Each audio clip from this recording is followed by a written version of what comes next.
cansei de falar pra vocês que a indústria. Buenas, galera. Estamos começando mais um vídeo. E hoje eu quero reagir aqui a um vídeo desse canal aqui, do Flow Games, né?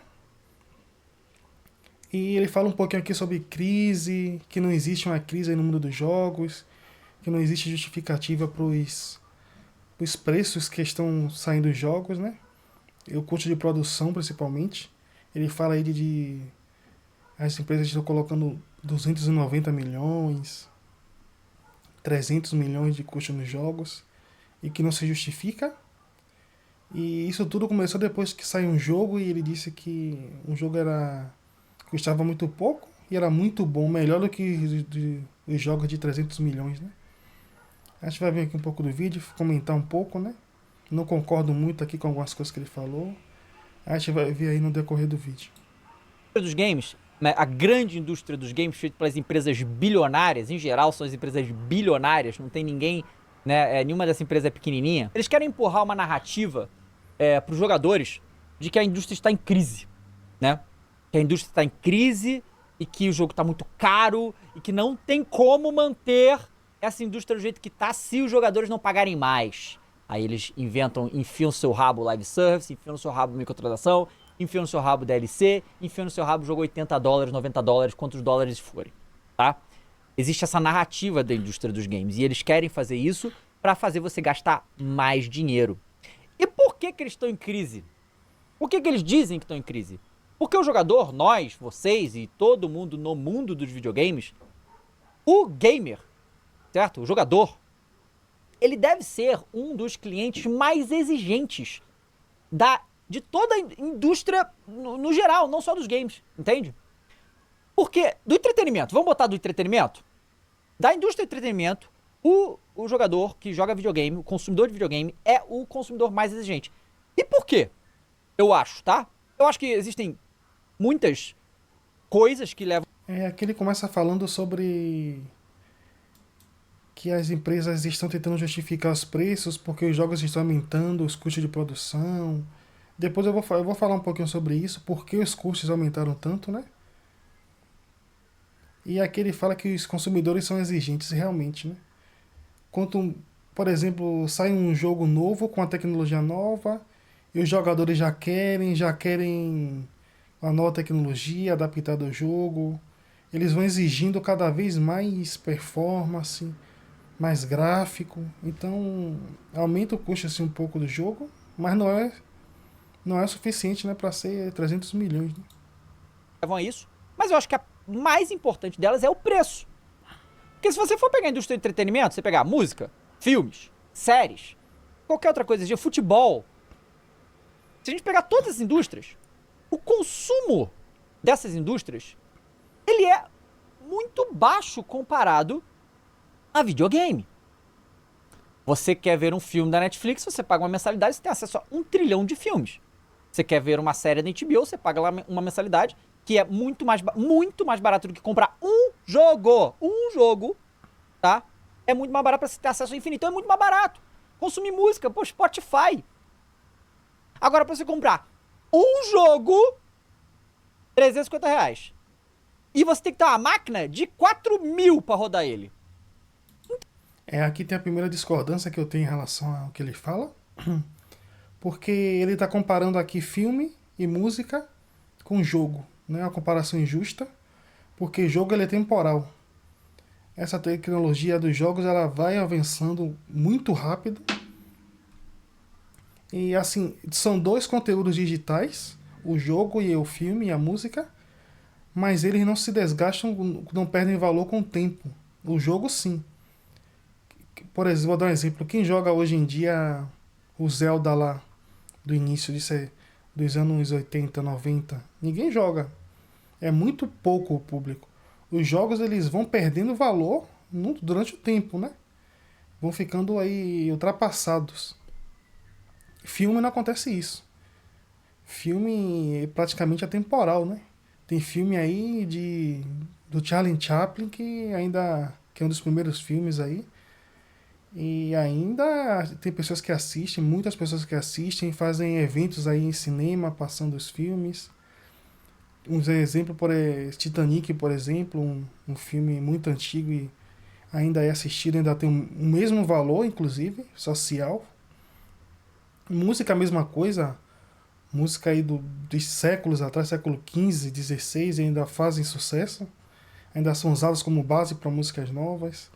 Ainda são escutadas hoje em dia por milhões de pessoas. No Spotify, por exemplo, se você for pegar música clássica ou música antiga, muito antiga, ali, soul music, por exemplo, americano, dos anos 60, 70, ele é muito escutado, milhões de visualizações aí, de visitas. Então, música em filme é atemporal. Ela não perde seu valor com o tempo e às vezes até pode ganhar valor com o tempo. Já o jogo não. O jogo ele perde valor com o tempo. Então se você diz, com um jogo eu posso assinar milhares de filmes. Mas a Netflix vai ficar 30 anos vendendo os mesmos filmes. E as pessoas vão assistir por causa desse filme de 30 anos atrás. A Disney, por exemplo, é basicamente o acervo antigo, os filmes clássicos da Disney, as séries clássicas de 10, 15, 20 anos atrás. E as pessoas assinam a Disney para assistir isso. Por nostalgia, porque foi uma boa produção. Então, esses anos pra cá tá o remake aí a toda, fazendo remake dos filmes antigos. Então você vê que não há comparação injusta comparar jogo com filme, né? Filme ele não perde valor com o tempo, se for uma boa produção. Tá aí o Poderoso Chefão, por exemplo. E jogo ele perde valor, pode ser o melhor jogo do mundo. O GTA San Andreas, por exemplo, perdeu muito valor durante o tempo. Os próprios jogos da Nintendo, por exemplo, que são nostálgicos, perdem valor durante o tempo, tem que ser refeito, tem que fazer novos jogos. Mario Kart aí vai ser um novo Mario Kart, com atualização dos gráficos, tudo. Então é bem justa aí a comparação. Então é lógico que o consumo... Isso no Brasil, mas nos Estados Unidos também é caríssimo. Se você for comparar, fazer o comparativo. Então é óbvio que o consumidor de videogame vai ser mais exigente. É óbvio. E agora, em 2025, que a indústria dos games já tá madura o suficiente, a galera que joga videogame 30 a mais, digamos assim, jogou já jogos insanos, incríveis, e não tá sendo mais enrolada por essa indústria, lançando jogo porcaria a $70 e querendo vender. E aí a gente tá vendo grandes fracassos, como Esquadrão Suicida, né? Como o Skull and Bones, como Concorde. Fracassos multimilionários, porque eles acharam que iam conseguir entubar em você isso. Aí não conseguiram e falam que a culpa é sua, porque não comprou, e que a indústria tá em crise. Que não dá mais, fudeu, meu Deus do céu, olha só, a gente tem que aumentar o preço dos jogos porque a indústria está em crise. Tá em crise o seu...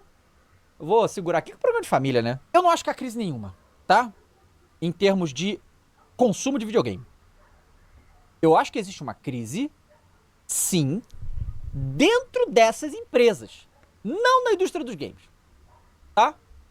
Essas empresas que resolveram botar lucro à frente de tudo, que resolveram enfiar agenda política em todo jogo que podia, achando que iam vender com isso, achando que isso ia fazer eles vender, o que é uma desconexão completa com o mercado, né? Foram empurrando essas merdas durante anos, agora que quebrou, falam que a culpa é sua.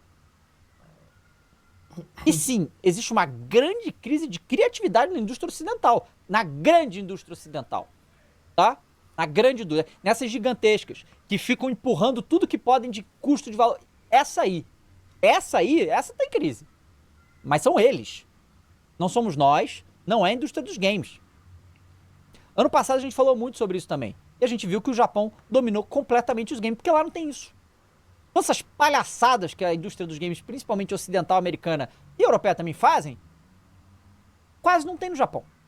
E eles estão muito bem vendendo horrores. Vendendo horrores. E por que eu tô fazendo esse vídeo agora? Por causa desses dois lançamentos que a gente teve recentemente. Blue Prince e Clair Obscur. Foi o jogo que eu comentei, que ele disse que é muito mais barato e muito melhor, né? Ele falou aqui de uma crise interna, que a gente vai comentar agora. E a primeira coisa que eu queria dizer é que não diria uma crise, mas eu diria aí uma quase bolha que aconteceu no mundo dos jogos. Eu vou explicar aqui direitinho. Esses dois jogos expõem a grande mentira que a indústria dos games conta pra você. Esses dois jogos foram jogos com custo muito baixo, comparado com os grandes custos da indústria dos games. Deixa eu ver quanto é que o Clair Obscur custou. Deixa eu ver se tem essa informação. Eu não tenho essa informação aqui nem do Blue Prince, né? Mas eu aposto que foi mais barato, até porque o jogo ele é mais barato, tá? Detalhe, parece que o preço lá fora deles é $50. Lembrando que o preço de jogo AAA é 70. 70. Só que aqui no Brasil, tá com preço ajustado. Na Steam tá 180. Então não é nem a conversão. Eles não fizeram a conversão direta. Tá entendendo? O Blue Prince... E tá no Game Pass. Eu joguei pelo Game Pass. E o Blue Prince é a mesma coisa. Dois jogos indie. Dois jogos, em teoria, pequenos, se você for comparar com a grande indústria. E dois jogos que são absolute videogame. São as maiores notas do ano. Dois jogos sensacionais. Cada um no seu estilo. E isso aí só expõe como você não precisa de um orçamento inflado para fazer um grande jogo de sucesso. Você não precisa gastar zilhões e zilhões e zilhões e zilhões no seu jogo para fazer um bom jogo. Então quando a indústria dos games fala pra você, não, o jogo custa $300 milhões, o problema é deles. Porque a gente consegue ver aqui na nossa frente o quanto dá pra fazer jogos incríveis de sucesso muito mais barato e cobrar menos por eles. Aqui ele tá falando duas coisas. Primeiro, o valor dos jogos. Sim, teoricamente ele pode cobrar qualquer valor, já que a produção é infinita, é um jogo digital. E a segunda coisa que ele fala é do custo de produção, 300 milhões, que é o inflado. E eu vou explicar por que dessa inflação. Não é inflação, na verdade, né? Acho que no sentido de inflado mesmo, de supervalorizado, né? Assim, a indústria dos jogos, eu diria que nos últimos 10 anos aí, 10 anos, teve um crescimento muito absurdo. Campeonatos, jogos, videogames sendo lançados, investimento na área do computador, placa de vídeo, memórias, aumentou muito. Assim, haja visto aí a Nvidia, que teve um aumento assim bizarro, né, das suas ações, mais por causa da inteligência artificial, que agora teve outro avanço também no mundo dos jogos, né, com aquela emulação da luz solar. Então, assim, o que aconteceu com o mundo dos jogos? Quando a demanda aumenta muito rapidamente de uma coisa, o que acontece? Eu vou dar um exemplo aqui um exemplo simples. Você vende maçã. Você tem uma barraquinha de maçã e você vende 100 maçãs por dia. Ali mais ou menos, 150 quando o dia é muito bom. E aí chega um dia que as pessoas começam a se interessar muito por maçã. E chegam 10 mil pessoas querendo maçã. Você não tem 10 mil maçãs. Você tinha ali 200, 250, algumas em estoque. Você tinha uma plantação ali mais ou menos de acordo com a sua venda. E aí chegam 10 mil pessoas, ou seja, é um aumento de 100 maçãs para 10 mil. O que você faz? Qual a primeira coisa que você faz? A primeira coisa que você faz é buscar dinheiro para aumentar a sua produção. Ou você vai contratar pessoas para expandir sua plantação, para te ajudar na gestão, ou você vai na industrialização das maçãs. Você vai ter que contratar muito funcionário para dar conta da demanda. Então, resumindo aqui, você precisa de dinheiro, muito mais dinheiro, né? O que aconteceu? Com a demanda que aumentou dos jogos, atraiu muito investidor. E o que as empresas fazem nessa situação? Elas contratam muitos funcionários, mais do que precisam, para justificar investimento. Porque se chega uma pessoa, por exemplo, olha, eu tenho 10 milhões de dólares, 100 milhões de dólares para investir, porque estava em crescimento mesmo. E aí a empresa aceita, só que ela não pode aceitar, tá certo. Não é assim que funciona o investimento, né? Você chega numa empresa e toma 100 milhões, não. Isso tem que ser justificado. Como eles justificam? Contratando funcionário, dando um upgrade nos equipamentos, comprando equipamento de ponta, aumentando o salário, então mudando para um local maior. Então são uma série de ações que eles tomam para justificar maiores investimentos na área. Então, por exemplo, o jogo custa 300 milhões? Não. Assim, teoricamente não, mas o que eles fazem? Eles colocam muito mais pessoas para trabalhar no jogo, colocam a tecnologia de ponta no jogo, equipamentos extremamente tecnológicos, de caros. Então isso vai, obviamente, encarecer a produção do jogo para ele justificar o investimento. Porque, por exemplo, se a Electronic Art Games, a EA Games, né? Ela quer fazer um jogo. Pô, eu quero fazer o próximo The Sims. O que acontece? Ela vai buscar investidores. E um dá 100 milhões, um oferece 100 milhões, outro 200, outro 300, ela vai tomar todos os investimentos, né? Porque eu acho que qualquer pessoa no lugar dele faria isso. Ele quer o máximo de dinheiro possível. Então o que essas empresas fazem? Eles contratam meio mundo de gente, pegam os melhores equipamentos para fazer o jogo e dá 300 milhões no The Sims, tá? O jogo vale 300 milhões? Não. Né? Teoricamente não. Mas isso é uma prática que acontece muito, né? Quando você vê salário superfaturado na área dos jogos, da programação também, por exemplo, a inteligência artificial agora aumentou muito o preço das placas de vídeo. A Nvidia nunca teve a ação tão alta, né? Se eu não me engano foram 400% que aumentou nas ações, porque a demanda aumentou muito, então tem gente comprando como louco placa de vídeo, esses processadores de ponta para justificar mesmo, é para justificar investimento, né? Então esse fenômeno que acontece é praticamente uma bolha, é uma valorização ali artificial, porque na justificativa de investimento, então você dizer 300 milhões o jogo vai ser o melhor jogo do mundo, não. Né? Esse que é o problema que ele confundiu aqui. Quanto mais caro o jogo, melhor o jogo vai ser. Isso não necessariamente é verdade, né? Quanto mais caro o jogo, mais investidor ele conseguiu atrair para o jogo, sabe? Essa que é a relação correta, né? Não necessariamente que o jogo vai ser melhor. Tá entendendo? Black Myth Wukong custou 70 milhões pra fazer. De dólares. 70. Tá entendendo? Não é pouca coisa 70 milhões de dólares, mas é bem abaixo do que esses outros jogos que fracassaram custaram. My work is easy because I use ClickUp. Here's how I keep track of all my É tasks. isso que eu falo, né? I start by brain dumping everything. Propaganda aí, né? Tá entendendo? É isso que eu falo. O custo custou 70 milhões porque ele não quis investimento. A Nintendo provavelmente não precisa. Ela mesma investe no jogo, mas se ela quisesse fazer um Mario Kart de 300 milhões, ela faria. Ia atrair investidores, aumentar em 10 vezes a equipe, aumentar o salário, trocar os equipamentos por equipamentos mais caros e ia alcançar os 300 milhões se eles quisessem. Ia sair o mesmo jogo, entende? Então a questão aqui é o quanto de investimento eles conseguem captar, né? Conseguir aí.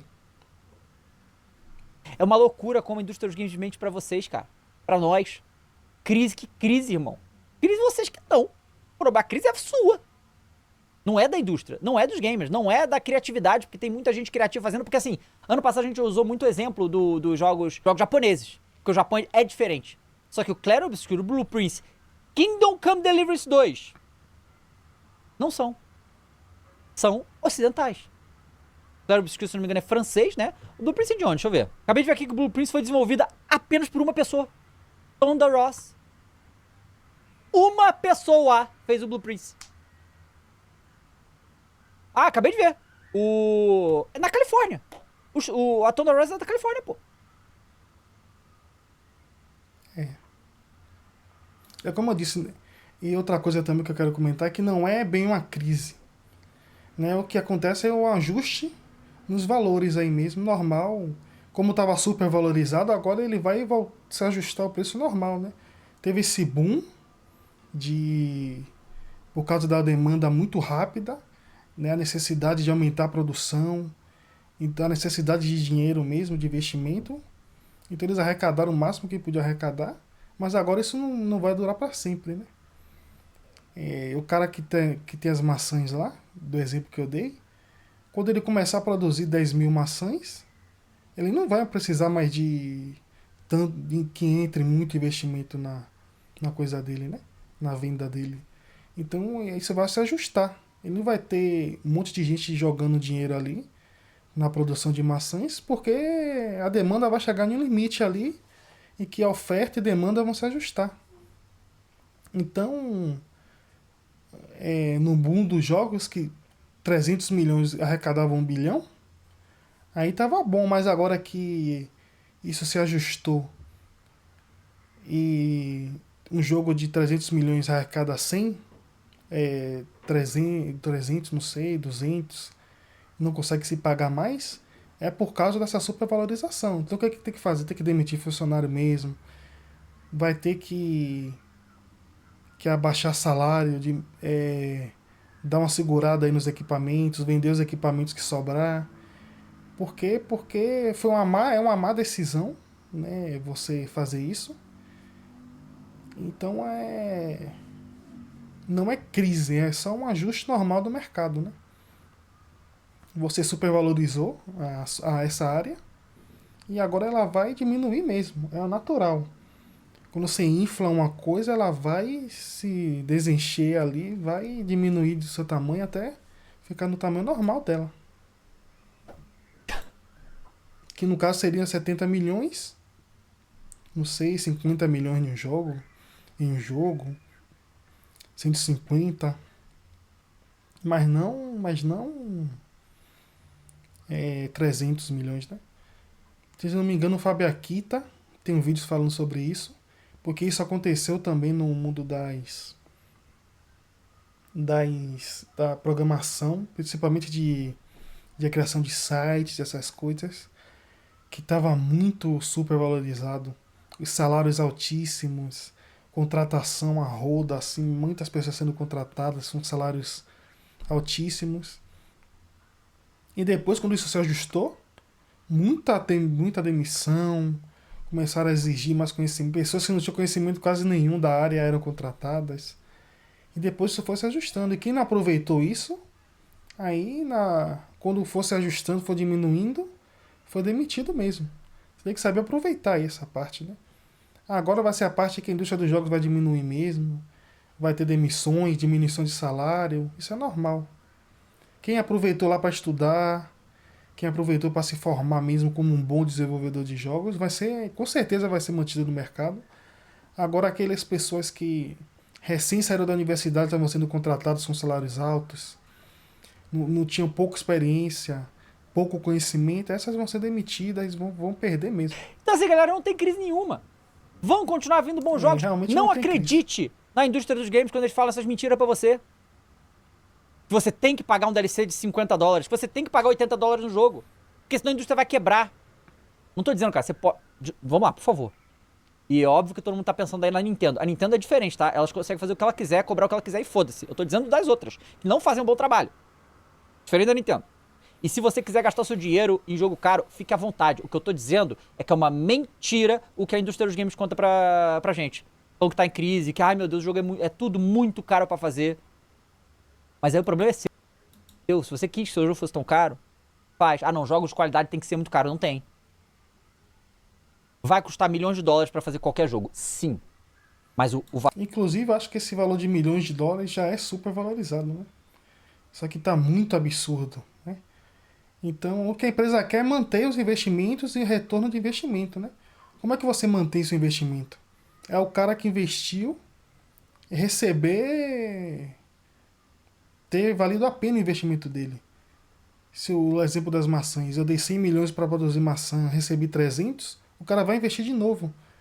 Então, o que essas empresas estão fazendo é aumentando o preço, fazendo essas coisas de DLC, para fazer a manutenção dos investimentos, né? Continuar recebendo investimentos milionários. E é isso que eles querem, né? Não querem perder essa fonte de dinheiro aí deles, né? O valor que essas empresas estão inflando os seus jogos, o problema de custo das empresas é deles, não é seu. Eu não acredito nessa ladainha.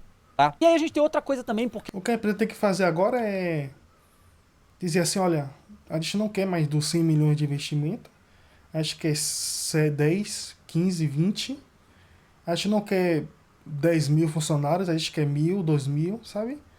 Tem que tomar essa decisão, e as empresas que tomarem essa decisão, elas vão se dar muito bem aí nos próximos anos, né? Agora, quem quiser ficar mantendo esses investimentos inflados, realmente essa daí vai se dar muito mal, né? Vai acabar devendo para muito investidor aí, vai acabar no prejuízo, com descrédito no mercado. A mesma coisa foi o filme da Rachel Ziegler, né? Da Branca de Neve. Teve prejuízo, mas ali não teve prejuízo, né? Tem ali dinheiro do Estado no meio. Então, na verdade, a Disney não teve muito prejuízo com isso, né? Teve muito financiamento estatal ali. eu tô falando aqui do Blueprints e do Clair Obscur, mas não foram só esses jogos lançados esse ano. Vamos dar uma olhada. A gente teve em fevereiro Kingdom Come Deliverance 2 de novo, tá? Outro jogo também, feito por uma empresa menor e tal, que fez um grande sucesso, tendo muita personalidade e funcionou muito bem, Kingdom Come. Tivemos lá a Dragon Pirate Yakuza, que apesar de ser uma grande empresa da SEGA, foi um jogo que custou bem menos também, um jogo muito divertido, muito legal. A gente teve o Repo, fez um grande sucesso também, um jogo pequeno. A gente teve o Schedule One, outro jogo pequeno que fez um baita sucesso. É porque esses jogos pequenos, de pouco dinheiro, eles mantêm os melhores funcionários ali, não tem 10 mil. Se uma empresa que tem 10 mil funcionários, eu acho que menos da metade são realmente bons, assim, são profissionais, sabe, de qualidade mesmo.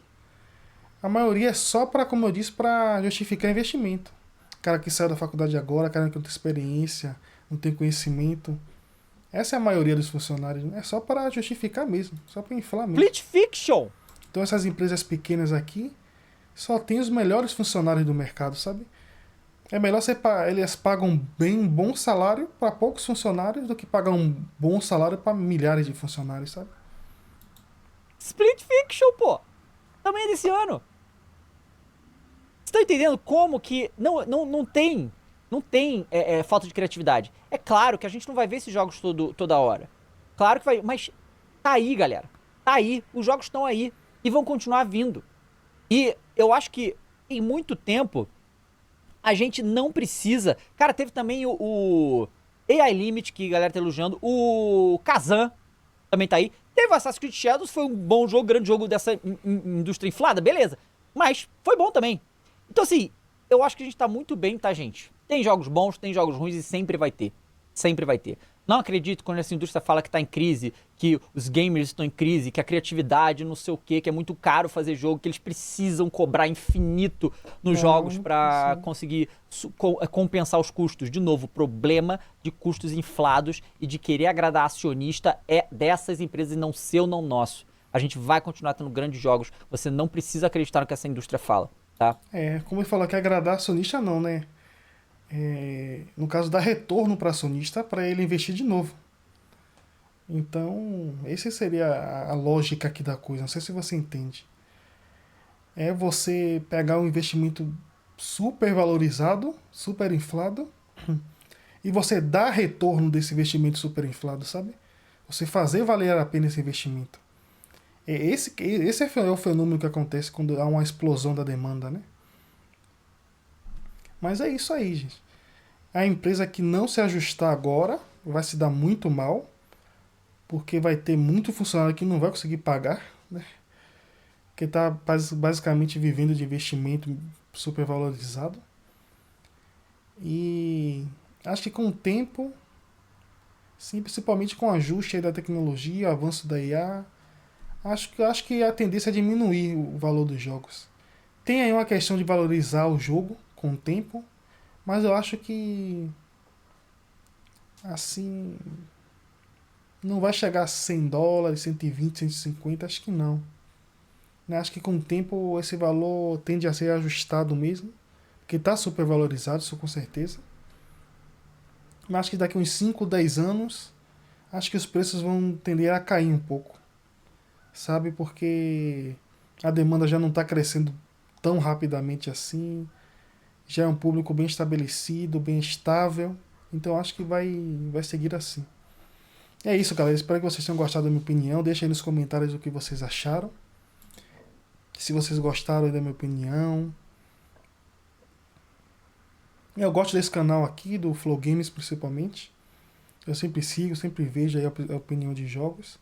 Eu não sou muito da área dos jogos, mas são fenômenos econômicos que acontecem em qualquer área.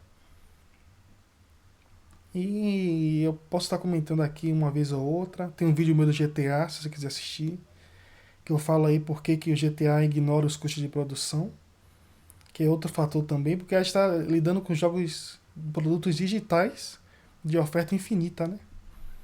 Então é outra lógica aí de preço, de criação de preço, de formação de preço no mercado, né? Deixa aí seu comentário, tema para próximos vídeos aí que eu vou fazer, reações de temas como esse. É isso aí, galera. Espero que vocês fiquem bem. Até mais.